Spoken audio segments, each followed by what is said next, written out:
Hey guys, so I'm here with the charge grip for the Switch. This is the $30 accessory you can buy separately that should allow you to charge the Joy-Cons while you're playing in case they start to die or anything like that. I don't believe there's any type of battery or anything in here. I think this is just a pass-through from USB-C to the sides of the Joy-Cons to give them power so they can charge from the main unit. That way, if you want to play it as docked, you can do that. I'm going to go ahead and open it, and we'll take a look and see what comes with it. I believe it's just the charge grip, though, and the cable. So right away, here is our USB-C cable. I do like that they give you a USB-C cable. It's actually a pretty good length, and the nice thing is these cables appear to be actually like decent. They're like actual thick cables. They're not junky cables, which is nice. And they have that nice like support right on the edge here, so it's not easy to bend, which is good. But it looks like it's a decent length. This is about 5 feet actually. It's not bad. It's a 5-foot USB-C cable to Type A. That's not bad. USB-C cables are kind of expensive anyway. If you get decent ones, they're not like $5 like people like to say if you want a good one. If you want one that probably will break or damage your unit, yes, they're about $5. If you want one that's halfway decent, they're anywhere from $10 to $15. So that's not bad at all right there to have that. And this is our charge grip.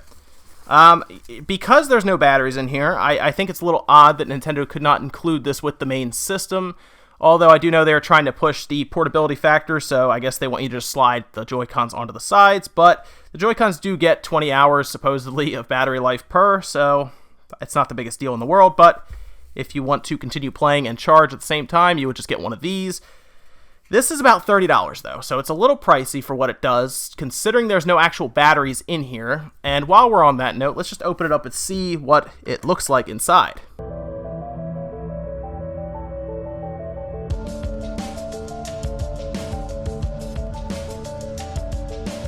It's like the top just pops off after you get those 4 tri-tipped or tri-wing screwdrivers off, or screws off. These guys here, there's 4 of them on the back.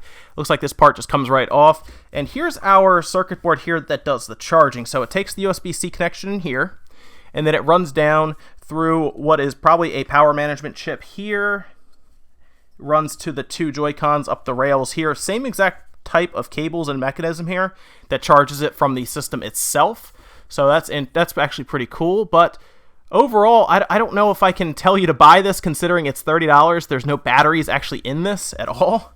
It's just a charge board that then charges the Joy-Cons. I'm not sure why Nintendo did not make their regular grip this. I can't imagine this board is super expensive.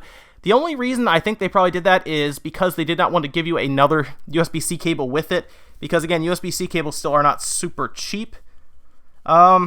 But this is basically the grip that you have, that you got with the system, just with a power IC with it. That is pretty much it. There's not much else to it, other than what you guys just saw there. That board is literally just sitting on plastic at that point. So, I don't know. I guess $30 just seems a little steep for what I just looked at just now. But I guess they could not fit it into the main unit's box for some reason in terms of, I guess, pricing.